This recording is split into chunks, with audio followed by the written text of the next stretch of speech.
Now, this is one of the features of Kakadu. This one is the best one, but I don't know about who's been to the UB and seen that thing.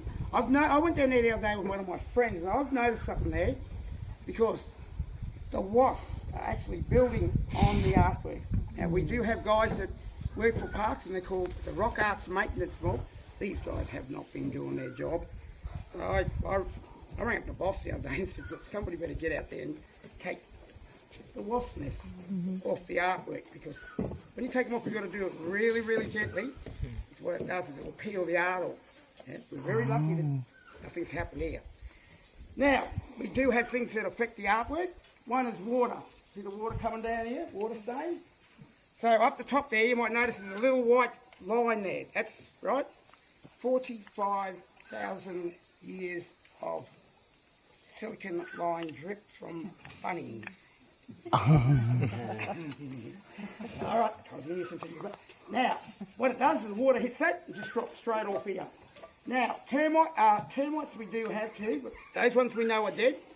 No, termites are very sociable animals, so you just inject a little bit of poison in the nest, and they all go down to the bottom and they rub against each other and everything. It just goes bang, kills the entire nest. And then we've got to come along and try to take them off very slowly. But yeah. So the water over there, more silicon line drip. Now, here comes the good part. That big painting there is a spiritual figure. Now, I know that because he's got 4 fingers. He's human, he's had 5. Now, his name is Nemenjok. Now, old Nemenjok here did a very, very, very terrible thing. Now, see that white thing that's in his head? Told you about the feather, didn't I? And I told you about the big rock that's sitting right on the edge. There you go. That is actually that feather. And the one that's around the corner is too. Now, remember I told you about the crocodile too. Now, what happened to him was he committed tribal incest with his sister. And she pinched that feather out of his headdress, placed it up there on the rock so everybody could see what had happened.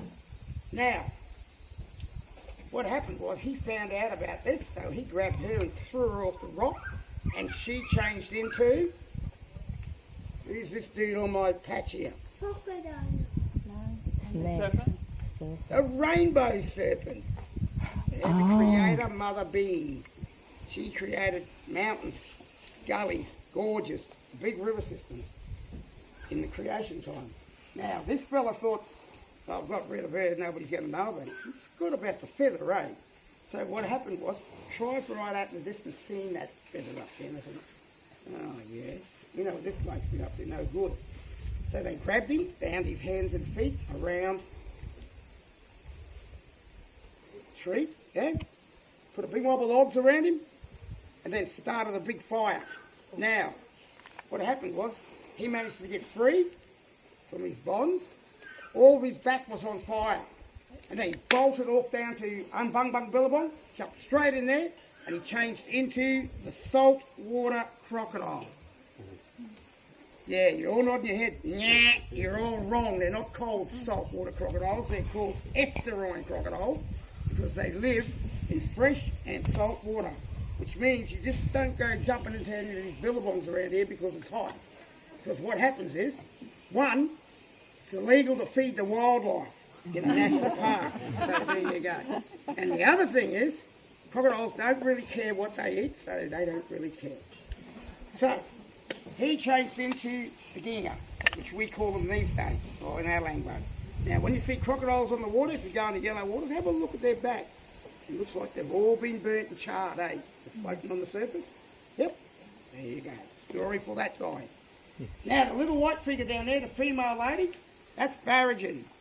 And the other white figure up the top there, well, that's Chris Hemsworth. You get my drift, eh? Right, his name is Nemengon. He's the lightning man. I pointed out the big rock that's over there. That's where him and his missus live. And I told you about the eye. Yeah? So, these guys came from the ocean. A long time ago in the creation time. They seen that rock up above there and they seen this beautiful country and they went, we'll have to stay here forever. So they had their children, and then before they left, to go back to the escarpment country, took out one of his eyes and placed it into the rock so he'd forever look out over the country. Now, if you have a good look at old Namangod there, what's he look like? A fish. Eh? An insect? Yep. Fish. There you go. A grasshopper. Right. Now, his children are called Alger, and her children as well. Now, Alger in our lingo means that beautiful, brightly coloured grasshopper over there. Yeah? But in European way, he is known as the Leichhardt's grasshopper. Ringing a bell yet? Right. First tourist that came through Kakadu was a guy by the name of Ludwig Leichhardt. First tourist in Kakadu. Now, he came down between Jim Jim and Twin Falls. And I tell you what, guys, how he came across and down that hill, because I've been in choppers all the way over. My country is very, very rugged up on the top there. You can't even use a quad. You've got to use a helicopter when you're at the top. How he got through all those little mazes and cracks and crevices up there to get down over here got me stumped. So, when he came through here, he actually ran into a people which were called the Kakadu people. Okay? Now, they were the people from the floodplain. If you're all wondering how Kakadu got its name, there was a guy called Baldwin Spencer who came through after Ludwig Leichhardt. Okay? He actually ran into the same people, but he asked the Kakadu people, what do you mob called?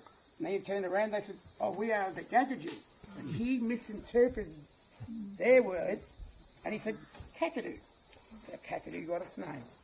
All right? Now, incidentally, don't call it the Aurora Frontier, or what they call it these days, Crocodile Hotel, yeah? It was actually known as the Kakadu Hotel, which was named after the old people. Now, there are no Kakadu people left. They are non-existent, much like the Warrimal people. But the owners of that club are actually the Mirays nowadays. So I get half price when I go there. Oh yeah, my daughter owns this place. So, old Namangod, the arc is the lightning, hammers out a head, elbows and kneecap, bangs them together to make the thunder and lightning. And down here, guys, it's the best time of the year because it's stinking hot right now, but when it starts, there's no rain. It's just thunder and lightning. And then a few months after that, then it'll start raining. And then I go up there and turn the tap on up the top of Jim Jim Falls so it starts running again. No.